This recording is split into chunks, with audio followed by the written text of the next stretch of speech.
Hi friends, இந்தியாவுக்கும் ஆஸ்திரேலிய அணிக்கும் இடையே நடந்த முதல் ஒரு நாள் போட்டியில் இந்திய அணி சூப்பராக ஜெயிச்சாங்க. ரெண்டாவது ஒரு நாள் போட்டியில் இந்தியா ஜெயிச்சாங்க. மூணாவது ஒரு நாள் போட்டியில் வெற்றியோட விளிம்பு வரைக்கும் இந்திய அணி தோல்வியை சந்திச்சிருக்காங்க. கடைசி சமயத்தில் பார்த்தீங்க அப்படின்னா ஆஸ்திரேலிய பந்து வீச்சாளர்கள் சிறப்பாக செயல்பட்டிருப்பாங்க. விஜய் சங்கர் மற்றும் ஜடேஜா இந்த ரெண்டு வீரர்களில் யாராச்சும் ஒருத்தர் நிலைச்சு நின்றுருந்தாங்க அப்படின்னா கண்டிப்பாக இந்திய அணி வெற்றியை தழுவிருப்பாங்க.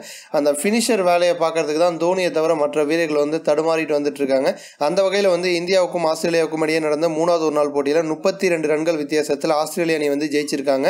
இந்தியாவுக்கும் ஆஸ்திரேலிய அணிக்கும் இடையே நாலாவது ஒரு நாள் போட்டி பார்த்தீங்க அப்படின்னா பஞ்சாப் கிரிக்கெட் அசோசியேஷன் ஸ்டேடியத்தில் மொஹாலியில் இந்த போட்டி நடக்குது.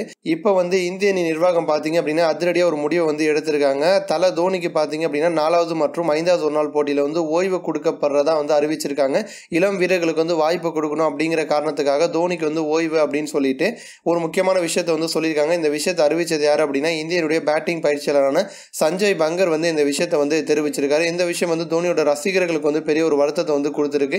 ஏன்னா தோனி இருந்துமே கூட இந்திய அணி மிடில் ஆர்டர்ல சொதப்பிட்டு வந்துட்டு இருக்காங்க. அப்படி இருக்கும் பட்சத்தில் தோனி இல்லை அப்படின்னா இந்திய அணி எப்படி விளையாட போறாங்க அப்படிங்கிறத நம்ம பொறுத்திருந்து பார்ப்போம். இது போன்ற இன்னும் பல ஸ்போர்ட்ஸ் செய்திகளை தெரிஞ்சுக்க ரெட் கலர் பாக்ஸை கிளிக் பண்ணி நம்ம சேனல் சப்ஸ்கிரைப் பண்ணுங்க. இந்த வீடியோ உங்களுக்கு பிடிச்சிருந்துச்சு அப்படின்னா லைக் பண்ணுங்க, ஷேர் பண்ணுங்க. நன்றி.